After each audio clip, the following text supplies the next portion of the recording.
Assalamualaikum warahmatullahi wabarakatuh. Welcome back to my YouTube channel Lina Erliana. Nah, di Sharing is Caring kali ini kita sudah kehadiran tamu spesial nih, lain dari yang lain. Bukan alumni ya Kang ya. Bukan alumni, bukan siswa, bukan guru juga, tapi ini sosok yang luar biasa di balik ekskul Paskibra atau Brikpas yang dikenal Brikpas 14. Ini ada pelatihnya, di sini ada Kang Bahar. Gimana kabarnya Kang? Alhamdulillah baik. Ini baik banget tuh saya diundang ke sini loh. Kaget juga shock juga sebenarnya. Tapi alhamdulillah bisa menyempatkan waktu ya Kang ya. Kita mau ngobrol-ngobrol aja ya. Kita mau sharing lah ya Kang ya. Gitu mungkin bisa menginspirasi buat pelatih-pelatih yang lain juga, atau mungkin buat anak-anak nih Paskibra juga yang di balik kesulitan mereka pasti kan ada banyak cerita yang udah nano-nanonya fluktuatifnya dialami sama pelatihnya juga. Saya pengen lihat dari sisi pelatihnya nih seperti apa gitu. Nah, mungkin sebelum kita mulai sharing is caring Kang, mungkin Kang Bahar perkenalkan diri dulu, walaupun udah pada kenal tapi sapa-sapa dulu Kang, silakan. Assalamualaikum warahmatullahi wabarakatuh. Salam kenal buat semua penonton yang Bu Lina nih. Buat penonton kita semua, saya Bari Pradana, biasanya dipanggil Kang Bahar gitu. Jadi lucunya banyak orang yang nggak kenal nama lengkap saya sebenarnya. Kenalnya Kang Bahar aja. Nama saya itu panjang banget. Okay. Nama saya Bari Pradana Rejo Prawiro Meraja. Jadi Astagfirullah, panjang ya. Panggil Kang Bahar gitu aja deh. Bener-bener panjang ya. Panjang, tapi itu panjang. nama asli kan Kang? Nama asli. Dipanggilnya Kang Bahar aja. Ya, bener. Pokoknya itu udah terkenal banget Kang Bahar, pelatih Paskibra SMA 14 gitu. Nah, mungkin Kang, kita mau flashback dulu nih. Kang Bahar sudah berapa tahun atau dari tahun berapa menjadi pelatih di Paskibra? Kalau ditanya tahun saya malu nih. Saya dari tahun 2012 sebenarnya di sini. 2012. Ya, jadi perjalanannya itu dulu masih zamannya Bu Harti. Nah, Bu ini masih ada sama. Masih. Itu 2012 itu awalnya saya itu diminta secara paksa sebenarnya sama anak-anak sini, Bu. Sama anak-anak sini. Jadi dulu saya ngelatih di SMP Seroja Bekasi. Iya. Terus alumni sini juga kebetulan anak didik saya. Oke. Nah, terus di sini kan dulu katanya nggak ada pelatih, jadi yang latih cuman kakak kelas dan alumni. Alumni. Nah, mereka ini dulu mau lomba di SMA 2 Bekasi. Karena nggak ada pelatih, ya udah mereka nyamperin tuh ke tempat saya latihan tuh di SMP. Datang hujan-hujan, ngomong Kang, gimana bisa nggak latih tempat kita? Datanglah saya ke sini sama partner saya dulu Kang Riki namanya. Pertama kesini kita mikir berdua, sekolahnya kok kayak gini banget ya. 2012 loh itu. 2012 belum kayak sekarang. Dulu cuma 2 petak. 2 petak, Depan masih dan, lapangannya masih rumput-rumput. Parkiran masih di depan Masih nih, di depan. lapangan cuma di sini dulu tuh yang parkiran warga itu. Dulu lapangannya di situ, dulu lapangan utama. Ini masih rumput-rumput semua. Batu malah, bukan rumput, batu. Nggak kayak sekarang lah ya. Ya, jadi 2012 itu masih mikir-mikir sebenarnya kita mau ngelatih di sini maju nggak sih pas gimana kira-kira tempat latihan juga nggak ada, anak-anaknya sih ada tapi kita nggak begitu kenal. Terus datang lagi mereka ke sana, pas kita pikir-pikir oke lah yaudah kita coba dulu latihan di sana sama Bu Harti. Sebelum Bu Harti kan Bu Irma dulu, tapi nah itu peralihan tuh transisi antara Bu Irma dan Bu Harti. Pelatih dari 2012. Dari 2012 luar biasa. 10 tahun Kang.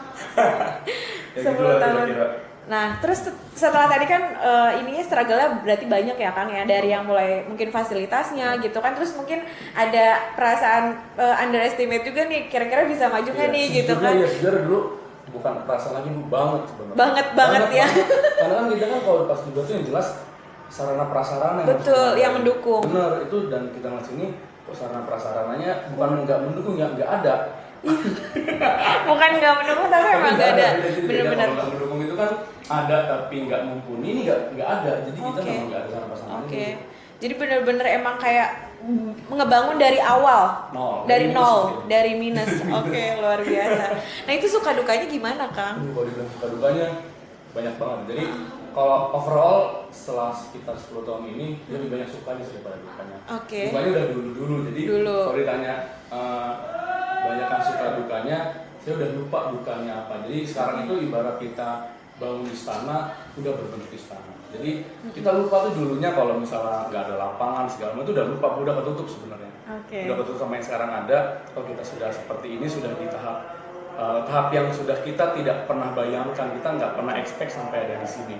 Gitu. Jadi suka dukanya, sudah lupa dukanya, udah lebih banyak sukanya sekarang. Lebih banyak sukanya karena ini kayak lebih lagi menikmati hasil perjuangan kemarin pas merintis bener-bener dari minus, dari nol gitu ya Kang ya. Jadi kalau sekarang ditanya pas kita SMA 14 sudah tahap yang menikmati hasil, bukan yang membangun lagi tapi mempertahankan.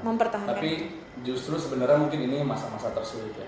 Masa-masa tersulit adalah masa-masa buat kita membangun, tapi masa-masa di mana kita harus mempertahankan. Betul, karena mempertahankan lebih sulit. Lebih sulit sebenarnya. Betul, betul. Gitu kan ada up and down-nya pasti ya, tapi gimana bisa tetap konsisten ya Kang ya. Gitu. Nah, tadi kan kalau itu mungkin lebih ke fasilitas dan sebagainya. Nah, kalau ke anak-anaknya sendiri nih Kang, kan Paskibra kan kalau bayangan kita pasukan baris berbaris yang butuh kekompakan, kaku, terus ya harus formal, harus saklek banget. Nah, tapi mungkin kalau teman-teman suka nonton gitu kan, nonton di YouTube Paskibranya kok beda gitu. Di Instagram juga luar biasa ya, followersnya banyak banget gitu kan. Nah, itu gimana sih Kang Bahar tuh membentuk anak-anak bisa kayak gitu kan, itu susah banget kan. Sebenarnya pada dasarnya dulu saya sama partner saya Kang Riki juga kebetulan senior saya. Saya dulu kita ngebangun sini sebenarnya sama aja kayak paskibra biasanya, kita latihan bareng, ya disiplin, ya seperti paskibra pada umumnya. Nah, tapi setelah 2015-2016 kita berpikir, Bu, kalau kita gini-gini aja, kalau kita sama seperti orang lainnya, kita nggak ada yang ngelirik nih, kita nggak ada yang mengingat. Nah, saya berpikir gimana caranya kita create something new, kita bikin sesuatu yang belum pernah ada, kita branding dulu, masih tahapan branding dulu. Kita branding dulu, kita mau apa nih, mau kita bawa kemana nih anak-anak didik kita nih. Memang ada ini, Bu, ada terjadi perubahan kebiasaan. Baik anak-anaknya, baik dari sekolahnya, baik dari semuanya lah. Kalau dulu mungkin generasinya masih sama kayak kita misalnya, kayak di bawah tahun 2015. Setelah 2015 itu udah anak-anak yang istilahnya milenial banget lah gitu, yang udah pulang sekolah kebanyakan main sebenarnya. Nah, dari situ kita berpikir nih, gimana caranya kalau kita yang merubah mereka, mungkin nggak bisa. Ternyata memang PR di kita, di pribadi pelatihnya, di pribadi alumni. Kita harus kita yang berubah. Kita yang berubah, kita harus update mengikuti perkembangan zaman. Kalau kita nggak berubah, kita nggak bisa masuk ke lingkungan mereka, kita yang kalah malah. Nah, jadi dari setelah 2015 kita mikir nih, sekarang ini yang lagi up to date itu apa sih? Kan itu kan masih zaman-zamannya Instagram dulu. Instagram banget. Betul. Instagram sama lain, kita ikutin nih. Apa sih sekarang kira-kira membuat anak-anaknya tertarik untuk baris atau untuk paskibra? Oh, ternyata dengan sesuatu yang baru, sesuatu yang kekinian dulu kan. Kalau kita masih saklek banget sama paskibra jadul, mungkin sejujurnya kita nggak akan dapat anggota di sini. Nggak akan dapat anggota karena nggak menarik. Nggak menarik. Nah, kita mikir gimana cara kita menarik. Oh, coba nih kostumnya kita variasikan, kita bikin yang baru, kita bikin model baru. Berpikirlah pink. Aneh banget kan sebenarnya. Paskibra kan biasanya merah, putih, hitam. Iya nggak sih Kang? Hitam, merah, putih, paling biru. Ini pink nih. Apa nggak kemayu, apa nggak segala macam. Kok ternyata setelah kita bikin, awalnya kita juga aneh, Bu. Apalagi yang cowok ya yang pakai. Kita mikir, aneh nggak sih ini kostumnya, aneh nggak sih? Kalau dipikir awal-awal aneh, ya aneh banget ya. Itu nggak umum, tapi setelah dari 2016 udah dari kan kita branding itu 2015-2016 kita tahu. Ternyata masuk dan diterima sama orang-orang. Ya awal-awalnya pasti unik malah lihatnya. Awalnya pasti nggak suka ada. Masuk sini juga sama kok. Paskibra kok begini, tapi udah kita tutup kuping, rapat-rapatnya kita maju aja. Dari situ kita lomba terus, menang terus, itu malah jadi branding buat kita. Malah jadi kita dikenal, oh ini paskibra yang pinky gini nih. Pinky. Dari 14 gitu. Dari 14 malah juri-juri, teman-teman pelatih, panitia malah kenalnya yang mungkin yang eye catching kali kalau lomba ya kita gitu loh. Terus pakai topi cowboy juga, orang-orang pakai topi peci atau topi peci segala macam. Kok ini paskibra udah memang bajunya pink, pakai topi cowboy pula. Nyeleneh gitu ya. Aneh, memang awalnya aneh sih juga rasanya. Aneh. Sesuatu kok aneh gitu. Tapi lama-lama tanpa kita sadari, tersistem dengan otomatis, terstruktur otomatis, jadi itu jadi branding buat kita sendiri. Sampailah semakin, jadi titik balik ini di 2016 itu sebenarnya. 2016 kita sudah punya branding, kita mikir lagi nih, gimana nih kalau brand ini kita kuatin lagi nih, bikin lagi kostum yang lainnya, bikin lagi gerakan yang lainnya, bikin lagi sama gitu. sampai mungkin benar-benar kita dikenalnya banyak prestasi di 2018-2019. Iya, oke. Itu zamannya Pak Asep tuh. Pak Asep Jamal kan memang beliau luar biasa ya. Sama padanya juga luar biasa. Beliau lebih ini Bu, mempercayai apa yang kita lakukan itu tidak maksudnya masih pada porosnya, masih pada luas. Jadi kita dipercaya, kita juga lomba sini, CC lomba sini, ACC lomba sini, ACC. Jadi memang kesempatan itu terbuka banget tahun 2018 untuk kita kemana-mana tuh. Mau lomba saya bawa ke Semarang, ke Sukabumi, ke Bandung, segala macam itu semuanya di ACC. Dan alhamdulillah kita lomba bawa pulang piala, nggak pernah tangan kosong. Lomba jauh pun kita masih bisa tanggung jawab terhadap keselamatan anak-anak.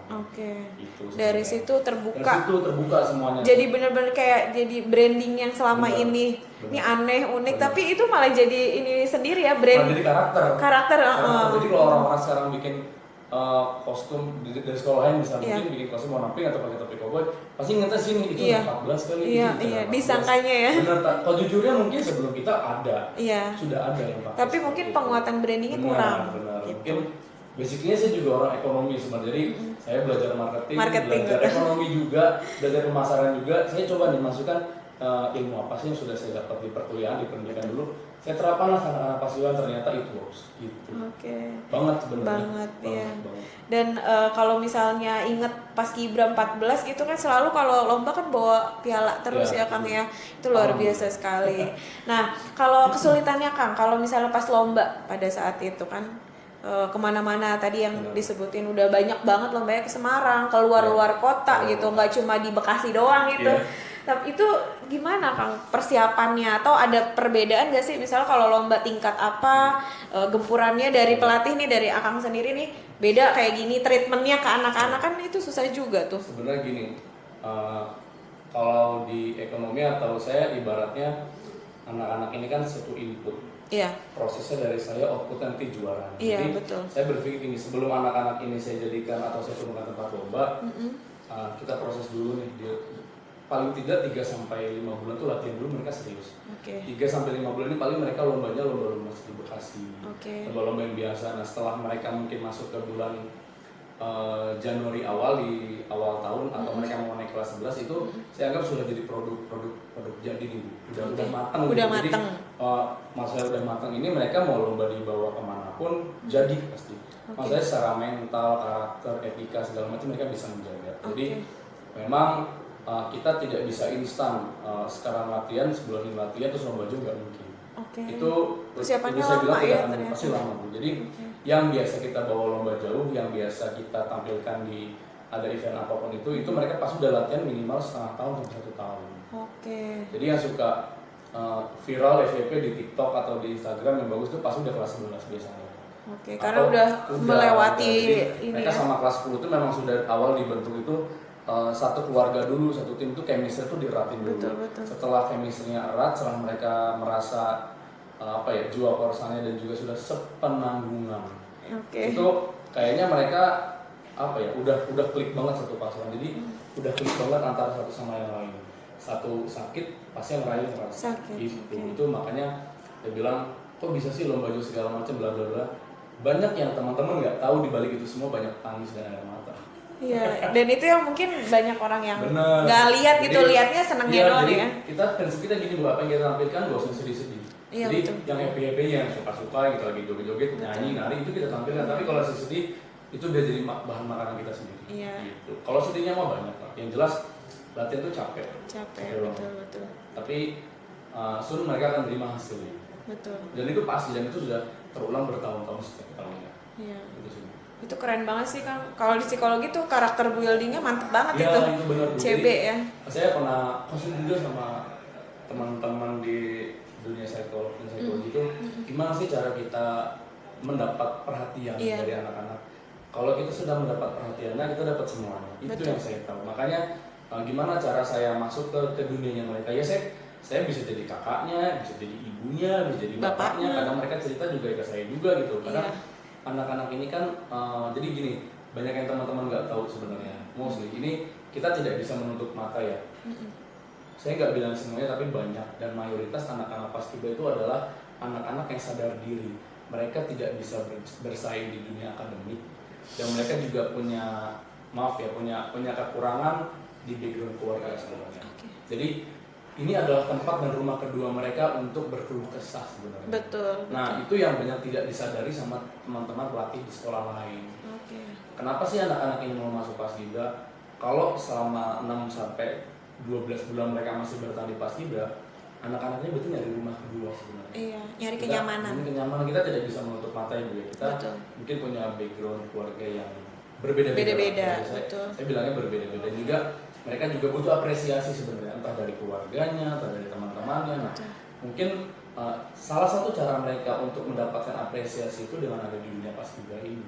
Dengan mereka ikut lomba PBB, lomba baris mereka menang adalah suatu kebanggaan bagi mereka. Kadang kita sebagai manusia kan wajar ya kita merasa ingin dibanggakan, kita merasa ingin dipuji, itu wajar bagi saya.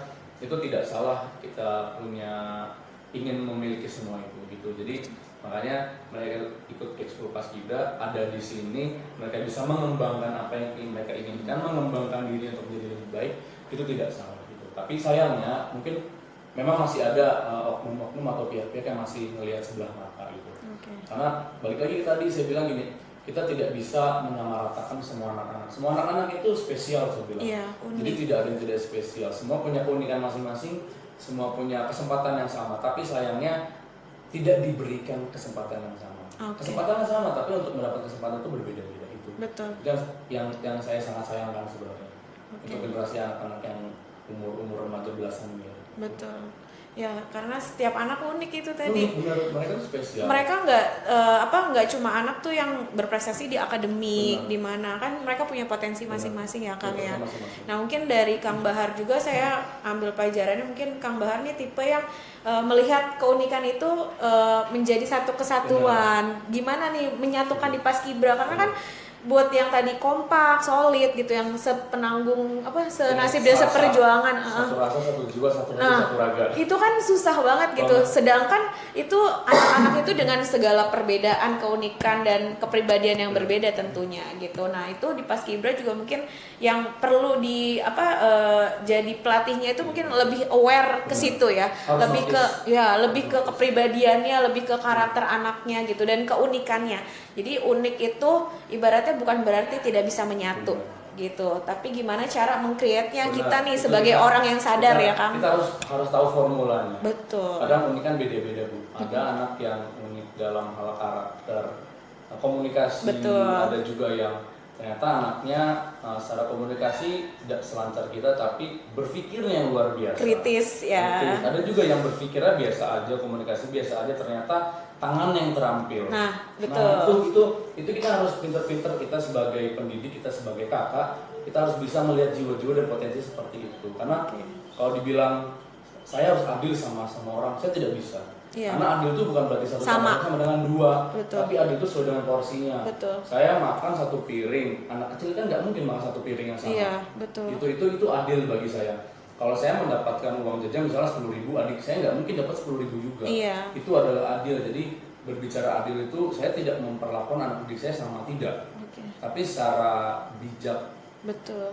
Saya komunikasi sama si A lebih banyak, sama si B lebih sedikit, sama si C kurang. Itu adil itu seperti itu. Jadi kita bisa melihat timing yang pas, waktu yang juga selain pas juga harus harus tepat. Maksudnya tepat itu kalau kita melihat sekarang saya ngomong sama dia lagi capek, saya nggak mungkin ngomong serius. Betul. Kalau orang lagi capek diajak ngomong serius, di ujungnya sakit hati. Betul. Jadi kita ajak bercanda dulu. Nanti kalau dia udah mulai santai baru kita ngomong serius. Tadi kenapa sih gini gitu. Iya. Jadi seperti itu loh. Jadi memang semuanya main lah, intuisinya main. Betul. Akal, logika juga apalagi. Empati. Fisiknya juga dia. Jadi ya lengkap, luar biasa banget ya Kang ya.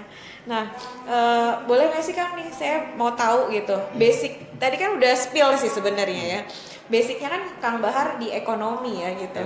Mungkin di luar kesibukan melatih Paskibra, pasti kan Kang Bahar punya job desk yang utama, prioritas. Nah, gimana Kang Bahar ngebagi waktu antara job desk utama gitu kan ya, prioritas utama pasti kan pekerjaan utamanya, sama melatih yang ibaratnya kan melatih, apalagi tadi Kang Bahar bilang ya harian, terus ibaratnya berbulan-bulan untuk mempersiapkan anak itu untuk turun ke lapangan untuk lomba, kan itu struggle banget Kang. Gimana itu Kang? Ini basicnya memang saya lulusan dari gelar sih SE kata orang ya, kata orang. Oke. Gelar SE.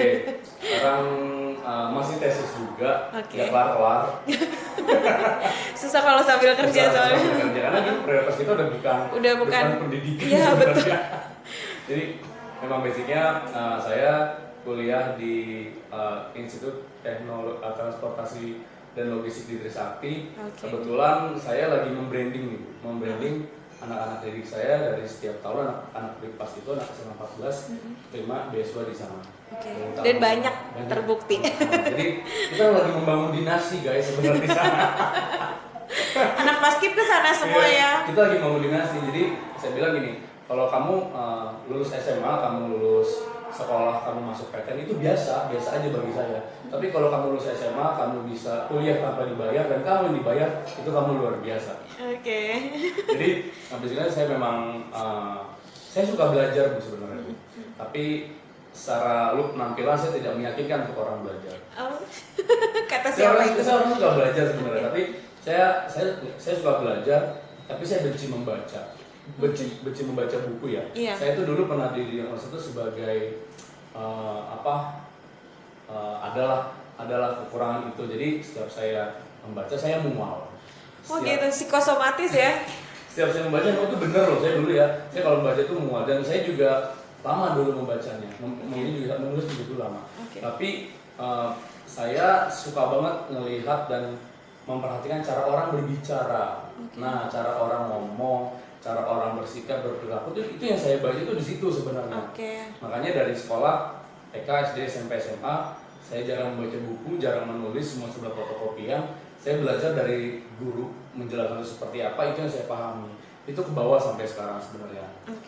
Terus basicnya memang saya juga alhamdulillahnya punya kapasitas pendidikan yang cukup. Itu yang saya bawa ke dunia kepelatihan sebenarnya. Jadi saya padukan nih antara saya background sekolahnya apa sih, terus saya sekarang kalau saya bilang side job kali Bu ya.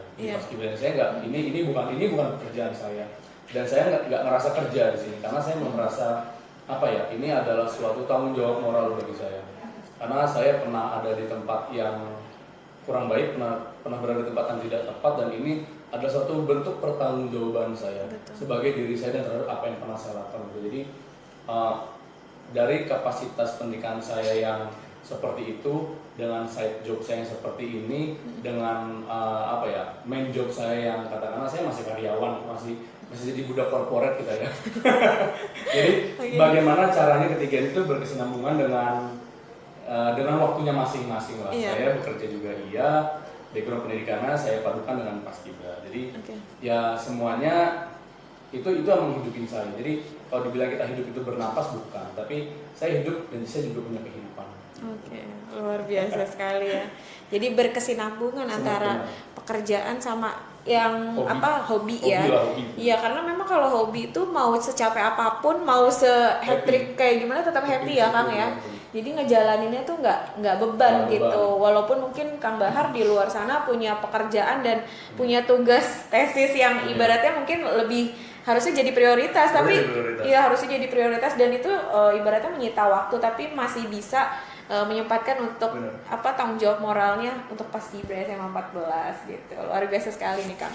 Nah mungkin terakhir nih Kang, harapannya Kang Bahar untuk Paskibra SMA 14 apa sih Kang ke depannya? Untuk harapan saya gini, mungkin bukan harapan saya bilangnya sebagai doa kali ini. Doa, amin. Doa saya untuk adik-adik Paskibra SMA 14 dan untuk siapapun lah yang lihat ini, untuk siswa-siswi di sini dan juga di luar sana gini. Kamu boleh mengejar cita-cita kamu boleh mendapatkan nilai tertinggi, kamu boleh mengejar nilai 100, tapi ada satu hal yang kamu pahami dan kamu juga harus membuka mata begitu. Nilai itu bukan segalanya, nilai itu bukan semuanya. Terkadang kita memang terlena sama yang namanya nilai. Kita terlena dengan yang namanya nilai 100, kita terlena dengan nilai tinggi dan kita dipuji orang. Tapi kamu juga harus sadari, adab dan etika itu di atas ilmu. Jadi adab dan etika itu di atas nilai-nilai kamu. Percuma kamu pintar kayak apapun, percuma kamu menang lomba di perlombaan apapun, tapi kamu tidak bisa menjaga adab dan etika kamu. adab dan etika di atas segalanya, di atas ya Kang ya. Karena gini, kita akan dihargai orang bukan karena kita pintar, kita tidak akan dihargai orang bukan karena kita kaya, tapi karena kita beretika dan beradab. Dan itulah yang menjadi mirisnya sekarang ya. Iya. Mirisnya sekarang. Karena kurangnya etika anak zaman sekarang. Sekarang semua bisa mengakses gadget dengan gampang ya. Betul. Jari-jarinya netizen bisa kreatif dengan sembarangannya. Tapi itu dia, pendidikan moral, etika, adab itu tidak di semua tempat ada. Dan untungnya di PAS juga ada itu. Dan ada pendidikan itunya ya Kang ya.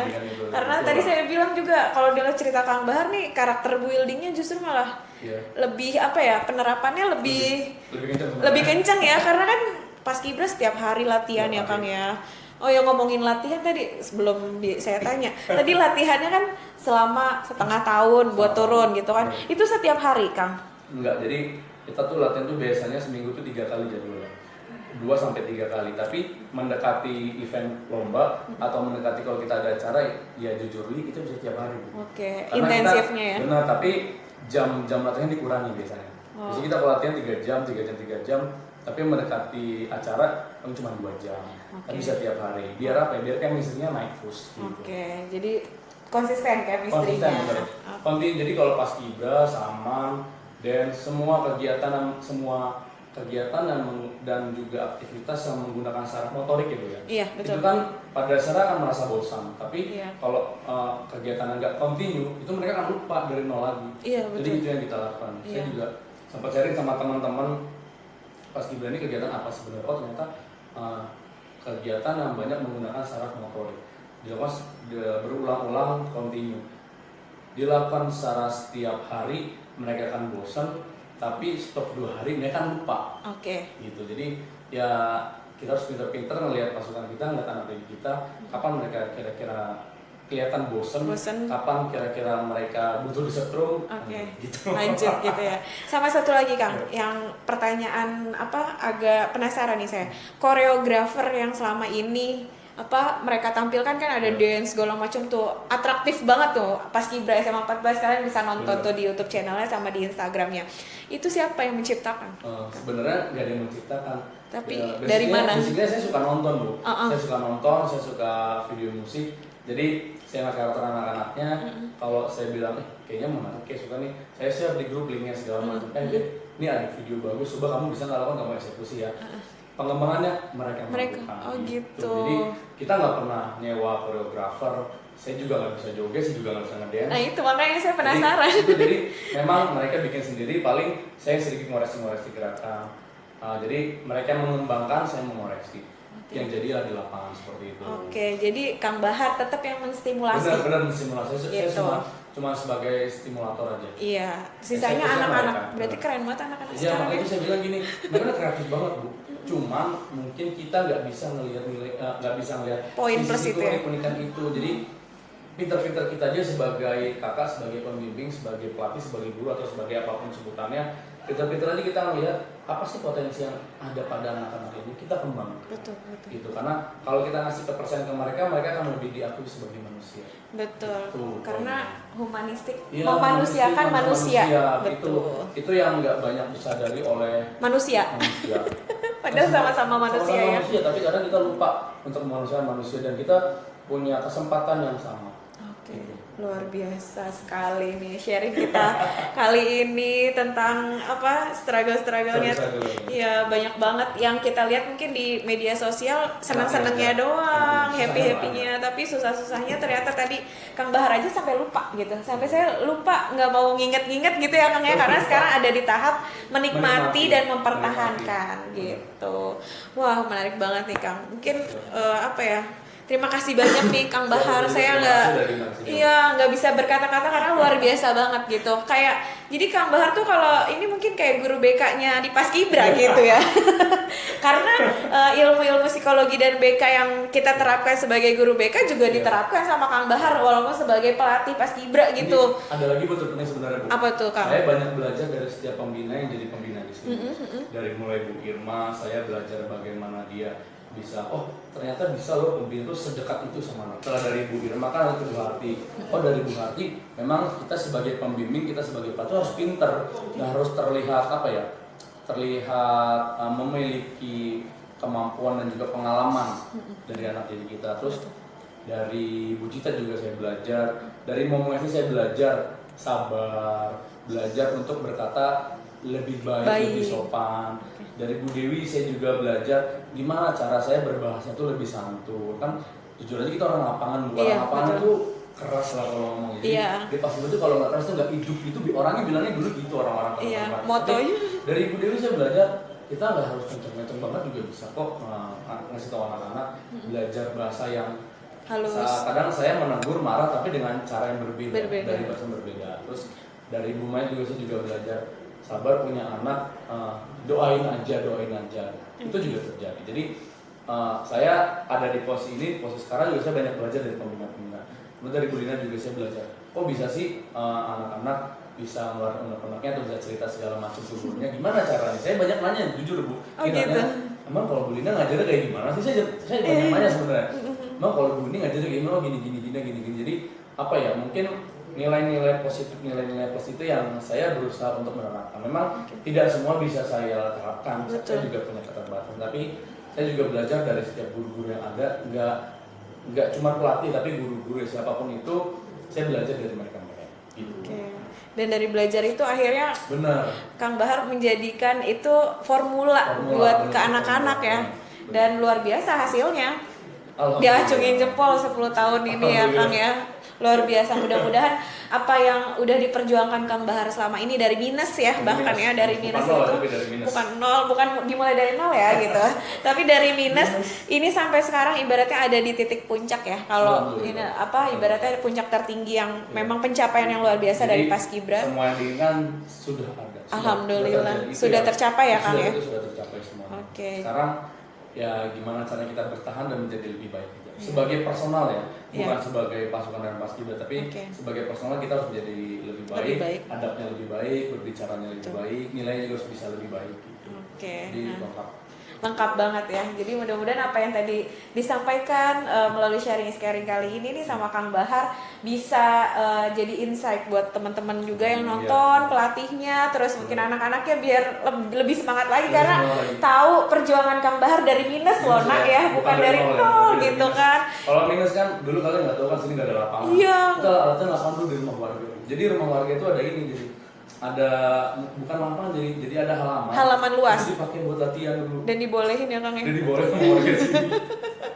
Luar biasa loh. Kalau yang Paskibra yang anak sekarang mungkin taunya udah yang sekarang udah tahu perjuangannya bagus. Udah berdiri kok. Iya, makanya mungkin tugasnya adalah bantu Kang Bahar untuk mempertahankan semua yang udah dicapai. Terus gini Bu, buat teman-teman adik-adik sekolah lain juga gini, kita tuh berjuang itu jangan nunggu disuruh orang untuk berjuang. Betul. Kalau bukan kita yang memulai siapa lagi? Gitu. Betul. Kalau bukan kita mulai siapa lagi? Iya. Kita jangan berharap banyak bantuan orang lain lah. Kalau kita bisa ya udah, kenapa harus nunggu disupport orang lain? Gitu. Iya. Lakukanlah yang terbaik gitu. Ya, nggak harus disuruh, nggak harus mengharapkan pujian atau mengharapkan itu imbalan. Itu datang dengan sendirinya. Betul. Imbalan dan pujian, apresiasi itu akan datang dengan sendirinya. Betul. Yang penting kita berusaha dulu, berjuang apapun yang kita bisa. Gitu ya Kang ya. Luar biasa sekali nih Kang sharing yang lain dari yang lain. Ini at the first time ya pelatih ekskul Kang saya.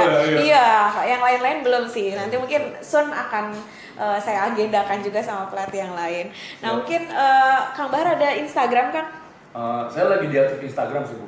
Instagram gitu. Saya Bahri Pradana. Jadi memang beberapa bulan ini saya lagi mencoba untuk untuk berdamai dengan diri sendiri. Jadi memang nggak ada masalah ya, saya nggak ada masalah, tapi lebih ke saya harus kenal sama diri saya sendiri. Saya berusaha menikmati bagaimana saya bisa berkontribusi untuk orang lain. Gitu. Kadang kalau sekarang kan mungkin di Instagram orang-orang taunya yaudah Instagram privasi, tapi pada ujung-ujungnya juga ngechatnya juga sama-sama juga gitu. Iya betul. Nah mungkin nanti kalau mau spill bisa lah ya Kang ya. Boleh. Soalnya bulan-bulan depan aktif lagi. Oke, di apa tadi Kang? Instagramnya Bahari Pradana. Bahari Pradana. Atau mungkin kalau kalian pengen spill juga Breakpass juga ini ya Instagram paskibra.breakpass14 kalau nggak ya. Paskibra.breakpass. TikToknya OTW 100k nih. Wow, luar biasa nih. Kemarin FVP di sini latihan kita sebelum gladi resik pas mau demo udah hampir 4 juta yang nonton. 4 juta luar biasa. YouTube-nya juga. YouTube-nya kita ini Bu jarang tersentuh. Oh, jarang. Tapi YouTube-nya juga ada. Tapi ada ya. Pas cari aja pokoknya. Jadi pas juga Breakpass kebanyakan orang lain sih yang ngupload bukan kita. Oh gitu. Repost ya. Iya, jadi orang lain yang rekam mereka yang upload. Kita malah jarang upload di YouTube. Iya, tapi di TikTok ya. TikTok ada. Yang TikTok lebih aktif mungkin gitu. Nanti kalian bisa spill lah di sana. Itu juga kan ada Kang Baharnya gitu. Ya Kang ya. Oke, kalau gitu mungkin untuk sharing kali ini kita sudahi dulu mungkin. Terima kasih banyak Kang Bahar atas waktunya. Mudah-mudahan apapun yang Kang Bahar sudah perjuangkan selama ini berkah ya Kang ya buat Kang Bahar. Amin amin. Nah, kalau gitu mungkin kita sudahi dulu. Jangan lupa Kang like. Siap, jangan lupa like, subscribe, sama di komen ya. Di share juga. Oke. Insya Allah pahala buat kita. Amin. Kalau gitu assalamualaikum warahmatullahi wabarakatuh. See you next video.